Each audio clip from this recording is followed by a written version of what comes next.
उसने हमें बोला था कि मैं डिस्ट्रिक्ट सेंटर पहुंच गया हूँ 11:30 बजे, 11:53 पर डिस्ट्रिक्ट सेंटर पे था। उसने बोला 15 मिनट में घर पहुंच जाऊंगा, बट वो 15 मिनट में घर नहीं पहुंचा। हमने आधा घंटा वेट किया, आधे घंटे में नहीं पहुंचा, 1 घंटा वेट किया, नहीं पहुंचा। लड़का फोन नहीं उठा रहा, लड़के की बाइक मिसिंग है, लड़का मिसिंग है। हम कंप्लेंट लिखाने गए, ये लोग हमें जवाब देते हैं कि सुबह 11 बजे के बाद कंप्लेंट लिखेंगे, अभी कंप्लेंट नहीं लिखेंगे। लेकिन ऐसे हजारों गड्ढे छोड़ करके आम आदमी पार्टी अपने 10 साल में गई है।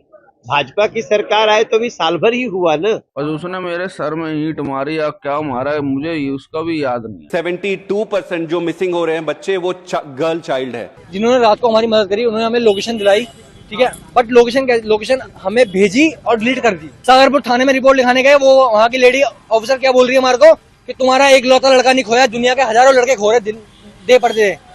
ये कोई तमीज होती बोलने की? जगह जगह पर गड्ढे क्यों खोदे जा रहे हैं?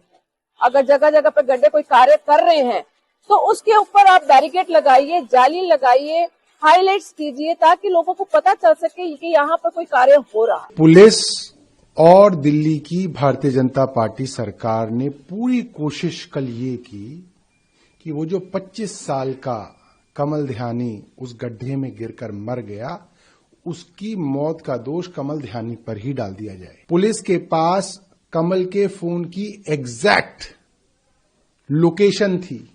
अगर रात को पुलिस वो लोकेशन दे देती तो वो लड़का बच सकता था, मगर आपने उसको मरने के लिए छोड़ दिया। पुलिस ने वो लोकेशन दी और डिलीट क्यों कर दी, ये सवाल मेरा सतीश गोलचा से है। गड्ढा, गंदगी, गाली, गोली और गायब, ये क्या है? ये इस वक्त दिल्ली की हकीकत है। जी हां, दिल्ली देश की राजधानी, सत्ता का केंद्र, फैसलों का शहर, लेकिन आज यही दिल्ली अपने लोगों को सुकून नहीं सिरहन दे रही है। कहानी शुरू करते हैं उस गड्ढे से जहां पर एक नौजवान गिर जाता है और फिर उस पर ही आरोप लगने लगता है। देखिए, घटना बहुत ही दुखद है, लेकिन ऐसे हजारों गड्ढे छोड़ करके आम आदमी पार्टी अपने 10 साल में गई है। भाजपा की सरकार आए तो भी साल भर ही हुआ ना। हम तो शुरू से कह रहे हैं, हमको दिल्ली को पटरी पे लाने पे आप समझ लीजिए 15 साल कांग्रेस और 10 साल आम आदमी पार्टी, इन सबों ने इतने गड्ढे किए कि इसको सुधारने में कम से कम 2 टर्म लग जाएगा भाजपा जैसी पार्टी को। फिर भी घटना बहुत दुखद है। मैं उस पे बड़ा ही शोक व्यक्त करता हूं और हम लगातार कोशिश कर रहे हैं कि दिल्ली को ठीक किया जाए, मगर ये घटना बहुत दुखद है। ये सिर्फ एक कहानी गड्ढे की नहीं है, ये दिल्ली की हकीकत बनती जा रही है। जी हाँ, गड्ढे, गाली गलौज, गंदगी और गायब होना शायद अब दिल्ली के नसीब में प्रवेश कर रहा है। कहानी शुरू करते हैं दक्षिण दिल्ली के मेहरौली में। 26 साल के कारोबारी मुकेश कुमार ने सिर्फ इतना किया कि 3 लड़कियों से छेड़छाड़ कर रहे युवकों को टोका। IGNOU रोड पर एक चाय की दुकान के बाहर खड़े कुछ लड़के अश्लील टिप्पणियां कर रहे थे। मुकेश ने विरोध किया, बस यही गलती भारी पड़ गई। आपको याद होगा कि दिल्ली से 200 किलोमीटर दूर कोटद्वार में मोहम्मद दीपक ने एक मुसलमान को बचाया था। विरोध शुरू हो गया। यहाँ मुकेश ने 3 लड़कियों के छेड़छाड़ करने वाले लोगों से कहा और उसको पीटना शुरू कर दिया। जी, मेरा नाम मुकेश सिंह है। मुकेश जी, क्या हुआ था, पूरी बात बताइए। कितने बजे की घटना है और आप क्या करते हैं? जी, अपना जी ट्रांसपोर्ट का काम है जी। और मैं शादी में से आ रहा था जी, मामा की अपने में, और सुबह 5 बजे की घटना, 5 या 5:30 इतना मेरे को पता है। मैं बस अपनी गाड़ी से चाय पीने के लिए उतरा। चाय पीने के लिए उतरा तो वहां पे मैंने बस चाय पी भी नहीं, कुछ भी नहीं करा। मैंने बस देखा उनको, मतलब उनसे बोलते हुए ना सामने, तो मैंने बस उनको ये बोला, मैंने कि भाई ऐसे नहीं बोलते, जो भी है मतलब कि ऐसी अच्छी बात नहीं है। तो बस उस चीज के लिए मैंने उसको धक्का मारा। तो उतने में से उनमें से 4 में से एक बंदा पीछे घूम गया और मेरे सीधे, मतलब ज्यादा बातचीत भी नहीं हुई, उन्होंने मेरे सर पे मारे पीछे। तो उसके बाद तो मैं बेहोश हो गया वहीं पे। क्या लड़की के साथ छेड़खानी कर रहे थे? नहीं, छेड़खानी नहीं, वो बोल रहे थे कुछ। अच्छा, हाँ जी। तो उसके बाद जो है फिर क्या हुआ? आपने टोका? मैंने बस इतना बोला मैंने कि ये बात अच्छी बात नहीं है, ये जो आप बोल रहे हो ना, ये चीज मतलब अच्छी नहीं है। बस उतने पे ही उनका पता नहीं क्या हो गया, वो किलस गए जो भी है। मतलब उनमें से एक बंदा पीछे से बैक साइड आ गया मेरे, और उसने मेरे सर में ईंट मारी या क्या मारा है मुझे उसका भी याद नहीं है। मगर जिस तरीके से वीडियो वायरल हो रहे हैं कि आपको एकदम मुंह पर मारा जा रहा है, जूते से मारा जा रहा है, आप वीडियो देखे? नहीं, मेरे को नहीं दिखाया मेरे घर वालों ने। अच्छा, उसके बाद जो है आपको कौन लेके गया हॉस्पिटल? मेरे को ये पता चला है क्या कहते हैं उन लड़कियों ने ही कंप्लेंट करी है, और उसके बाद पुलिस वाले ले गए मेरे को। तो क्या मानते हैं, जिस तरीके से वो लोग सोचे, जिस तरीके से आपको मारपीट किए तो खत्म हो गए? अब शायद ऐसे ही लगा उनको। मेरे को तो ये भी सुनने में आया क्या कहते हैं वो पत्थर से भी बाद में मार रहे थे। इतना कुछ होने के बाद भी ना, वो तो वो मुल्ला जी हैं जो जानते हैं, उन्होंने बचाया, नहीं तो वो पत्थर से भी बाद में अटैक कर रहे थे, इतना कुछ मारने के बाद भी।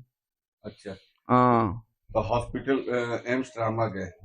हाँ जी, पहले बता रहे मालवीय नगर गए, फिर ट्रोमा गए। अच्छा, कब डिस्चार्ज होके आए? ये कल हुए थे शाम को, शायद 4-5 बजे करीब। अच्छा अच्छा, तो घर के परिवार वाले को कैसे पता चला? वो पुलिस वालों ने इनको फोन करा, वो जब आए ये घर वाले। अभी आप ठीक हैं? हाँ जी, अब तो ठीक है फिलहाल। देखते ही देखते बहस मारपीट में बदल गई। आरोपियों ने मुकेश को पत्थरों और लात घूंसों से बेरहमी से पीटा। वो बेहोश होकर गिर गए, लेकिन हमलावर तब भी नहीं रुके। वायरल वीडियो में दिखा कि कुछ लोग बीच बचाव की कोशिश कर रहे थे, पर हिंसा का उन्माद ज्यादा भारी था। मुकेश को पहले स्थानीय अस्पताल और फिर एम्स ट्रॉमा सेंटर ले जाया गया। पुलिस ने 4 आरोपियों को गिरफ्तार कर लिया है, पर सवाल ये है कि क्या अब किसी लड़की की मदद करना भी जान जोखिम में डालना हो गया है? किस तरह की मेरी दिल्ली हो गई है। कहानी यहाँ पे नहीं ख़त्म होती है। पूर्वी दिल्ली चलते हैं, मयूर विहार का इलाका। जी हाँ, पूर्वी दिल्ली के मयूर विहार के आचार्य निकेतन इलाके में 22 साल के डिलीवरी एग्जीक्यूटिव अरुण राज की चाकू मारकर हत्या कर दी गई। सोमवार रात करीब 8:15 पर पीसीआर कॉल आई। पुलिस मौके पर पहुंची तो अरुण गंभीर रूप से घायल थे। उन्हें LBS अस्पताल ले जाया गया, जहां डॉक्टरों ने उन्हें मृत घोषित कर दिया।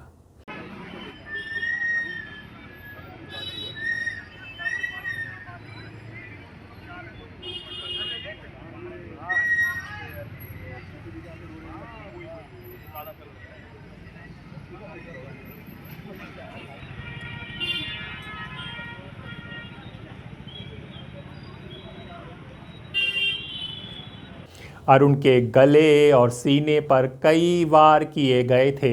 शुरुआती जांच में सामने आया कि 3 लोग बाइक से आए, कहासुनी हुई और फिर धार हथियार से हमला करके फरार हो गए। चौंकाने वाली बात यह है कि इस वारदात में शामिल सभी आरोपी नाबालिग बताए जा रहे हैं। दिल्ली में निकलना कितना दुश्वार और कितना मुसीबत और डर का होता जा रहा है। जी हाँ, राजधानी में ये सिर्फ 2 घटनाएं नहीं हैं। अगर साल 2026 के पहले 27 दिनों की बात करें तो 800 से ज़्यादा लोग लापता हो चुके हैं। 137 बच्चे अब भी घर नहीं लौटे हैं। ये आंकड़ा सिर्फ संख्या नहीं, सैकड़ों परिवारों की अनिद्रा और आंसुओं की कहानी है। हाल ही में दिल्ली पुलिस ने ऑपरेशन गैंग बस्ट चलाकर 500 से ज़्यादा अपराधियों की गिरफ्तारी का दावा किया। Thank you, Honorable Chairman Sir, for giving me the opportunity to speak. Sir, आज मैं इस सदन में ऐसा विषय उठाने जा रहा हूं जिसको सुनकर आप सभी के दिल दहल जाएंगे और शायद आपको यकीन ही नहीं होगा कि ये सच है। सभापति महोदय, मैं दिल्ली में और देश में जो बच्चों की उठाईगिरी हो रही है, जो चोरी हो रही है, उसके बारे में सदन को एक बार बातों को रखना चाहता हूं। Honourable chairman sir, Delhi police ने RTI के एक डेटा में इन्फॉर्म किया कि 2024 में लगभग 6000 बच्चों मिसिंग हो गए, उनकी उठाईगिरी हो गई। या किसी भी तरीके से वो मिसिंग हो गए। ऑनरेबल चेयरमैन सर, ये सिर्फ 2024 की बात नहीं है, आप साल दर साल देखते जाएंगे तो 6,000, 7,000, 6,000, 7,000 बच्चे मिसिंग होते जा रहे हैं। इसमें 72% जो मिसिंग हो रहे हैं बच्चे वो गर्ल चाइल्ड है। ऑनरेबल चेयरमैन सर, ये जो मिसिंग हो रहे हैं बच्चे, उनमें से about 40 to 50% belong to a minor category. अगर एक साल में 6,000 बच्चे गायब हो रहे हैं तो डेली आप देखेंगे 17 बच्चे मिसिंग हो रहे हैं, और अगर हर 1.5 घंटे में एक बच्चा मिसिंग हो रहा है। अगर मैं पूरे देश की बात करूं, एनसीआरबी के डाटा के अनुसार 2022 में 83,350 बच्चे मिसिंग चले गए। अगेन 72% उसमें से गर्ल चाइल्ड थे और अबाउट 50% माइनर्स थे। ऑनरेबल चेयरमैन सर, इस हिसाब से हर घंटे 7 बच्चे मिसिंग हो रहे हैं, और अगर देखें तो हर 8 मिनट में एक बच्चा गायब हो रहा है। By the time we complete this 0 hour, you would be surprised to know that we may have lost 7 children in our country. Honorable Chairman sir, Delhi metro राज्य की राजधानी है, लेकिन अगर आप देखेंगे तो ये मिसिंग चाइल्ड्स में, उठाईगिरी में, बच्चों की गुमशुदगी में भी कैपिटल बन गया है। आप देखेंगे मुंबई के अपेक्षा, मुंबई की तुलना में 3.5% दिल्ली में ज्यादा है, बेंगलोर की तुलना में 5.5 गुना ज्यादा है, और कोलकाता की तुलना में 14 गुना ज्यादा दिल्ली में मिसिंग चाइल्ड है।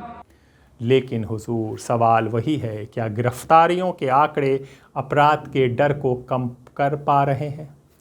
मुख्यमंत्री रेखा गुप्ता के विधानसभा क्षेत्र की बात कर दें। जी हां, रेसिडेंट वेलफेयर एसोसिएशन की महिला अध्यक्ष की हत्या ने भी कानून व्यवस्था पर सवाल खड़े किए। स्थानीय स्तर पर पुलिसिंग की कमजोरियां खुलकर सामने आई।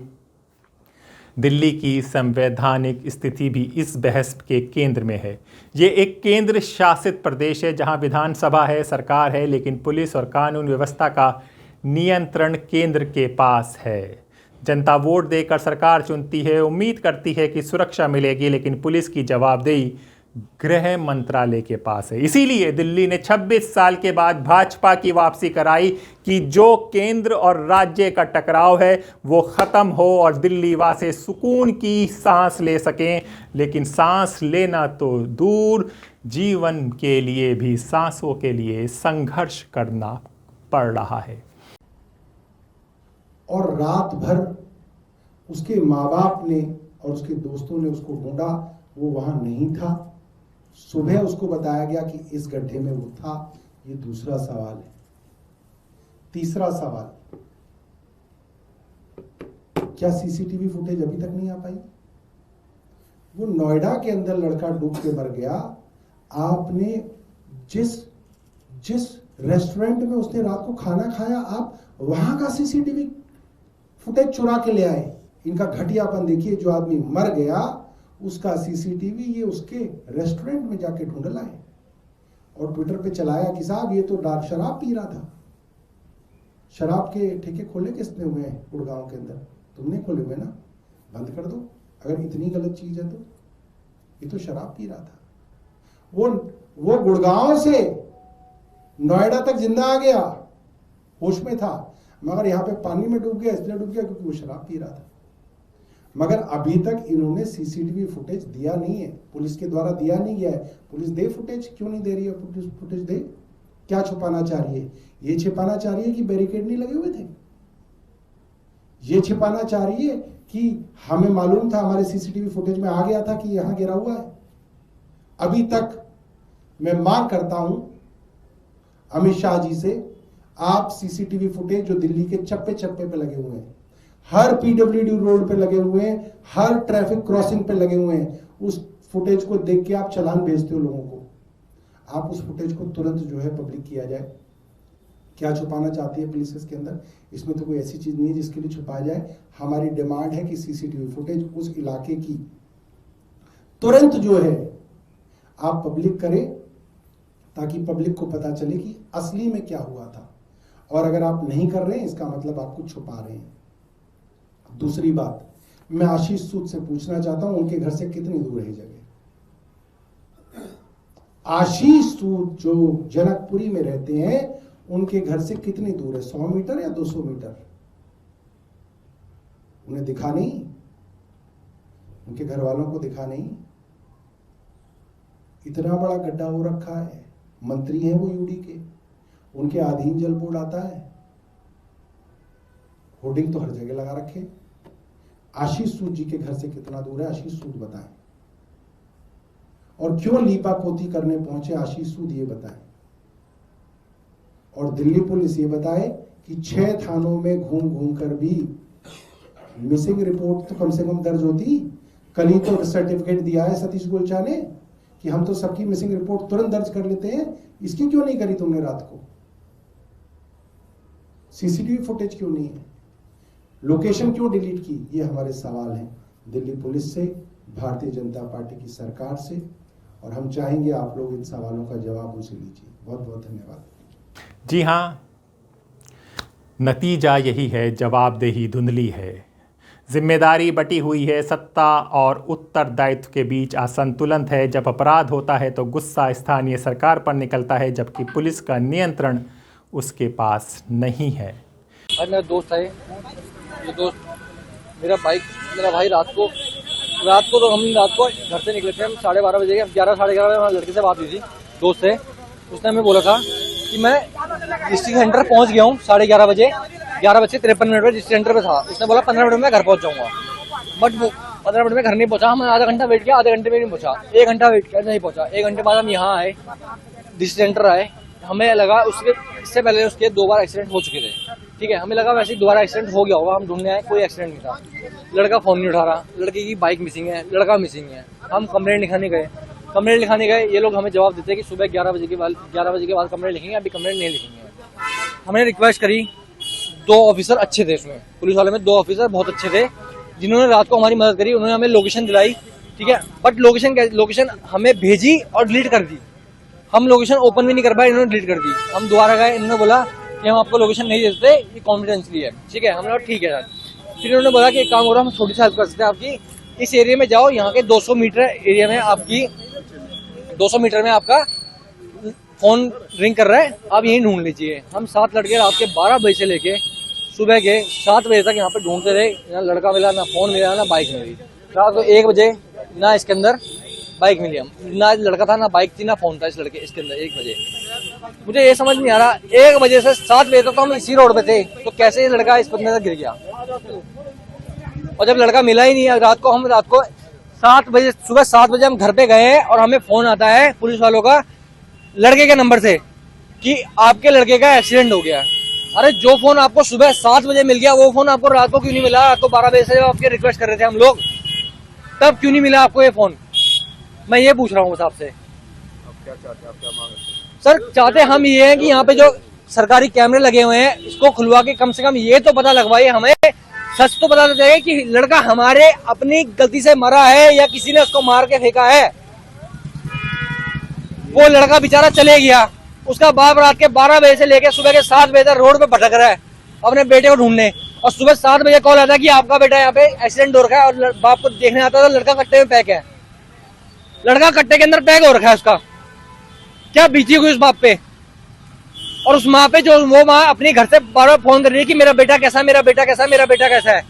उस माँ को बार-बार हम बोल रहे हैं कि हमने आपका बेटा देखा नहीं है, वो हॉस्पिटल में है अभी, हम उससे हमें मिलने नहीं दे रहे। क्या बोले उस माँ को? क्या एज 25 साल की एज है उस लड़के की। ये रोहिणी सेक्टर 10 में काम करता था HDFC बैंक के कॉल सेंटर में, और घर आ रहा था सागरपुर। 6 थानों में मैं रिपोर्ट लिखाई, 6 में से किसी ने भी थाने में रिपोर्ट नहीं लिखी। 24 घंटे का दे रहे कि 24 घंटे बाद हम रिपोर्ट लिखेंगे, 24 घंटे बाद। अब क्या लिखोगे रिपोर्ट हमारी? अब तो लड़का चले गया हमारा, क्या रिपोर्ट? हमारा पूरा घर बर्बाद हो गया, क्या करोगे रिपोर्ट? सागरपुर थाने में रिपोर्ट लिखाने गए, वो वहाँ की लेडी ऑफिसर क्या बोल रही है हमारे को कि तुम्हारा एक लौता लड़का नहीं खोया, दुनिया के हजारों लड़के खो रहे दे पड़ते।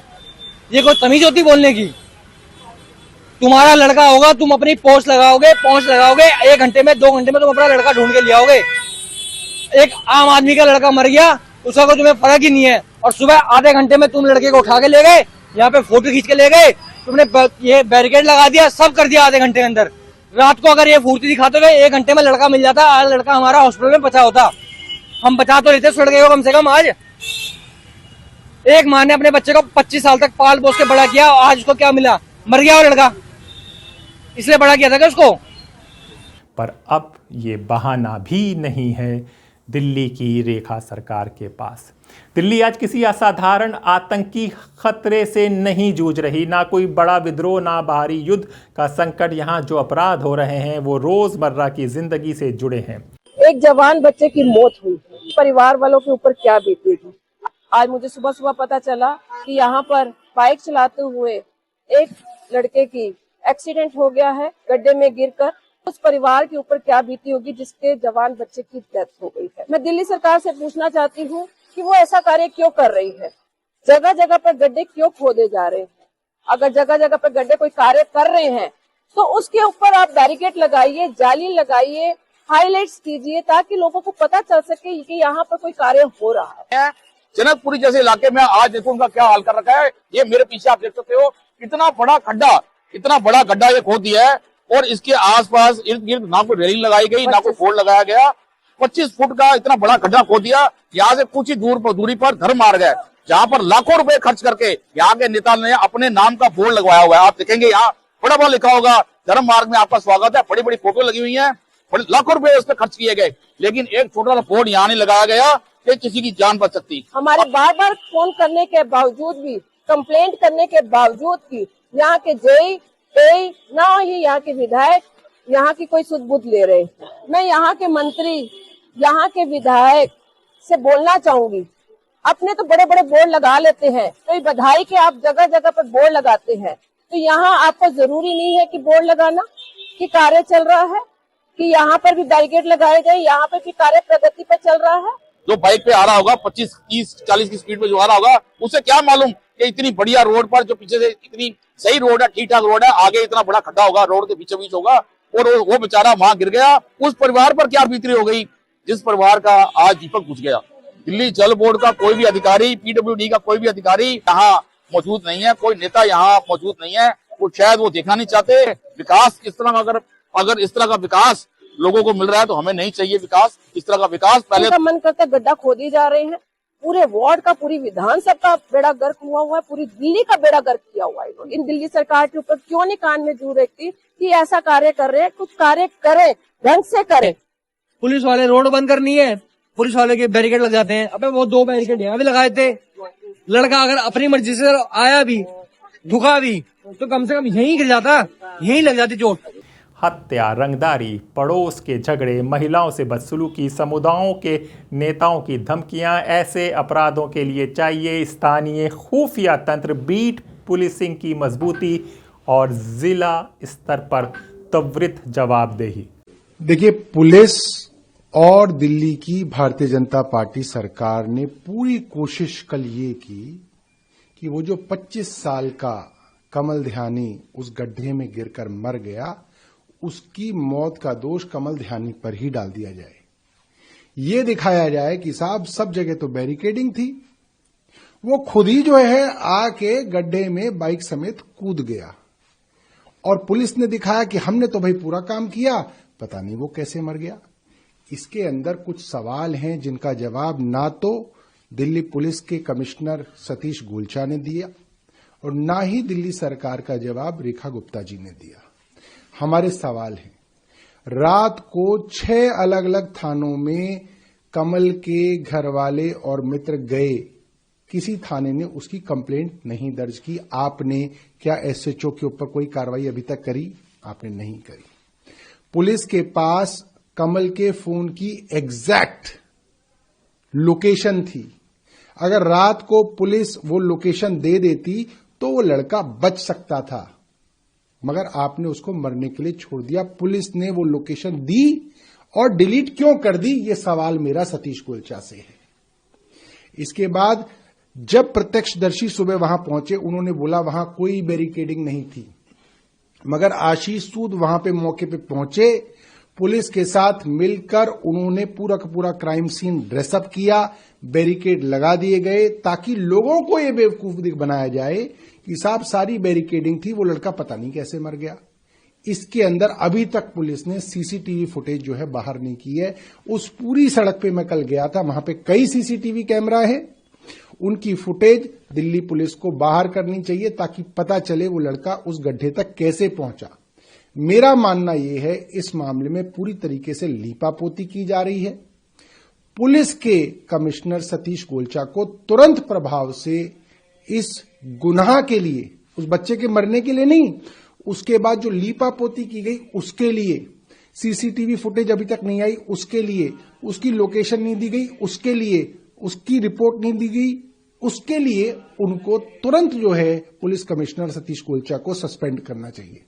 लेकिन हुजूर, जब प्रशासनिक संरचना की सुलझी हो तो व्यवस्था भी उलझ जाती है। आज दिल्ली में डर किसी एक वारदात का नहीं, डर उस एहसास का है कि अगर आप अन्याय के खिलाफ खड़े होंगे तो अकेले पड़ जाएंगे। मुझे ये लगता है कि इस तरह से पिक एंड चूज करके देना दिल्ली के उन सभी परिवारों का या दिल्ली के हर एक जनता का अपमान करना है।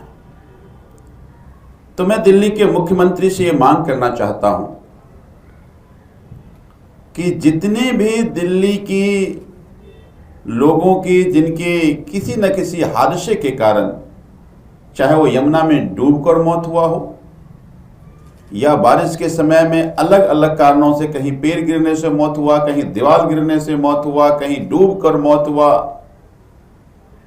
किसी को करंट लगने से मौत हुआ, ऐसे जितने भी हादसे से शिकार होने के कारण मौत हुई, मुआवजा सबको मिलना चाहिए। प्रक्रिया और नियम तो सबके लिए बराबर होगा ना। प्रक्रिया और नियम हॉलिस्टिक होना चाहिए, सबके लिए बराबर होना चाहिए। प्रक्रिया पिक एंड चूज करके केवल अपने लोगों का देना, ये तो हास्यास्पद है। मेरे ही विधानसभा में ना केवल यमुना से डूबकर बल्कि एक ही परिवार माता वैष्णो देवी जा रहे थे और आपने पता होगा कि भूस्खलन हुआ था, एक पूरा परिवार ही खत्म हो गया। मैंने उसकी चिट्ठी लिखी थी क्योंकि उसमें छोटे छोटे 2 बच्चे हैं और घर में कोई नहीं है, उसको नहीं मिला। तो ये पक्षपातपूर्ण रवैया सरकार का दिख रहा है, सरकार का ये बायस्ड रवैया है और हम सब इसकी निंदा करते हैं।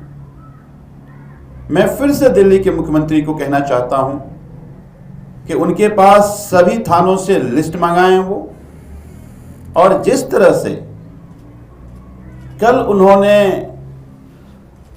जिस तरह से उनको कंपनसेशन और नौकरी देने की बात कही है, उसी तरह से सभी लोगों को, उन सभी परिवारों को जिनके घर में ये मौत हुई, उनको ये कंपनसेशन और उस परिवार में नौकरी दिया जाए, ताकि उस परिवार के जो एक तरह से चिराग बुझ गए हैं, उनके परिवार को एक सहारा मिले और सरकार के प्रति लोगों का विश्वास बहाल हो, लगे कि नहीं, ये दिल्ली के जनता के लिए सरकार है, दिल्ली की जनता के लिए सरकार है, ये केवल अपने लोगों के लिए सरकार नहीं है। आपको दिल्ली की जनता ने चुना और आपकी जिम्मेदारी है कि दिल्ली की जनता सबके साथ एक समान व्यवहार करें आप। मैं उम्मीद करता हूं कि इस बात को दिल्ली के मुख्यमंत्री गंभीरता से लेंगी और दिल्ली के सभी थानों से रिपोर्ट मंगा करके और जितने भी हादसों में मौत हुई है सबको कंपनसेशन के साथ साथ उनके परिवार को नौकरी दी जाएगी। डर इस बात का है कि कहीं अगली खबर में नाम आपका या आपके अपने का ना हो। मेन रोड के ऊपर, ऐसी सड़क के ऊपर जो 24 घंटे चलती है, वो इतना बड़ा खड्डा जिसमें कोई गिर जाए तो उसका जिंदा बच पाना नामुमकिन है। ऐसा खड्डा खुला छोड़ दिया जाए और उसमें गिर कर एक युवक की मृत्यु हो जाए, फिर भी किसी की जवाबदारी ना तय की जाए, तो ये अपने आप में बहुत निराशाजनक है। जब तक ऐसे अधिकारियों के ऊपर जिन्होंने लापरवाही की, जिसकी लापरवाही से एक नौजवान की मौत हुई, उन अधिकारियों के ऊपर हत्या का मुकदमा दर्ज नहीं किया जाएगा, तब तक ऐसे हादसे नहीं रुकेंगे। साथ साथ दिल्ली पुलिस कमिश्नर जो कल तक कह रहे थे कि कोई भी गुमशुदगी की रिपोर्ट आती है तो हम इमीडिएटली एक्शन लेते हैं, रात को 11 से 12 के बीच में परिवार वालों ने रिपोर्ट कराई 6 थानों के अंदर, एक नहीं, अलग अलग थानों के अंदर। एक थाना भी अगर हरकत में आकर लोकेशन ट्रेस कर लेता और समय से कमल को हॉस्पिटल पहुंचा देता था तो उनकी जान बचाई जा सकती। राजधानी को सिर्फ गिरफ्तारियों के आंकड़े नहीं, भरोसे की बहाली चाहिए, क्योंकि जब दिल्ली डरने लगे तो देश का दिल भी कांपने लगता है। अपनी नौकरी से वापसी आता है रात को और वहाँ पर दिल्ली जल बोर्ड का इतना बड़ा गड्ढा होता है और वो भी माननीय मंत्री आशीष सूद जी के घर के बाहर ही खड्डा होता है और उस खड्डे के अंदर वो युवक गिरता है। उसके घर वाले पूरी रात उसको ढूंढते हैं और ढूंढने वक्त वो 7 पुलिस थानों के अंदर जाते हैं और 7 पुलिस थानों में से एक भी पुलिस थाना उनकी मिसिंग रिपोर्ट नहीं लिखता। जबकि दिल्ली के अंदर कितनी महिलाएं मिसिंग रिपोर्ट है, कितनी बच्चों की है, और ये इनसे पूछो तो ये कहते हैं कि हम तो मिसिंग रिपोर्ट तुरंत लिख लेते हैं। लेकिन वो युवक पूरी रात काम से वापसी नहीं आया, लेकिन उसकी मिसिंग रिपोर्ट नहीं लिखी गई। पुलिस किसके अंडर में? भाजपा के। आशीष सूद भाजपा के मंत्री, दिल्ली के मंत्री। दिल्ली जल बोर्ड का इतना बड़ा गड्ढा, आसपास ना कोई बैरिकेटिंग, ना कोई झंडा, ना कोई लाइट। सोचिए, ये मंत्री के इलाके में हाल है, भाजपा के मंत्री के इलाके में हाल है। आप इसे क्या कहोगे कि इस बच्चे की मौत का जिम्मेदार कौन है? मैं तो साफ साफ कहता हूं, इस बच्चे की मौत का जिम्मेदार भाजपा के मंत्री आशीष सूद जी हैं, जिनके घर के बाहर गड्ढा हो रहा था और उस गड्ढे की वजह से वो बच्चे की मर के मृत्यु हो गई। सोचिए, वो बच्चा अपने घर वालों के लिए कमाता था, उसका परिवार उस पर पूरा निर्भर था। तो शर्म आनी चाहिए भाजपा को, और शर्म आनी चाहिए कि दिल्ली के अंदर जो विकास की बात करते हैं, 4 इंजन सरकार होने के बाद भी हालात आज ऐसे हैं कि सारी सड़कें गड्ढों में तब्दील हो चुकी है। हालात इतने बुरे कर दिए भाजपा की सरकार जब से दिल्ली में आई है। मेरे साथ डिंपल आहूजा जी भी हैं, जो वहीं की निगम पार्षदा हैं, जनकपुरी से आती हैं। वो वार्ड भी उनकी महिला पार्षद, भाजपा की महिला पार्षद कही है। तो आशीष सूद ये नहीं भाग सकते, वहां पे भाजपा की पार्षद है, भाजपा का ही विधायक है और भाजपा का ही एमपी है। तो ट्रिपल इंजन की सरकार वहां पे भाजपा की चल रही है उस वार्ड के अंदर। फिर भी आशीष सूद जी के घर के आगे ऐसा हादसा होता है, उस पर शर्म आनी चाहिए। दिल्ली के मंत्री के घर के आगे हो रहा है, तो सोचिए भाजपा किस तरह का काम कर रही है दिल्ली के अंदर। तो जो होगा दिल्ली में वो आपको द स्वतंत्र में बताया जाएगा। अपने दोस्त हैदराबाद नकवी को इजाज़त दीजिए, फिर होगी मुलाकात ऐसी किसी खबर के साथ। तब तक के लिए नमस्कार।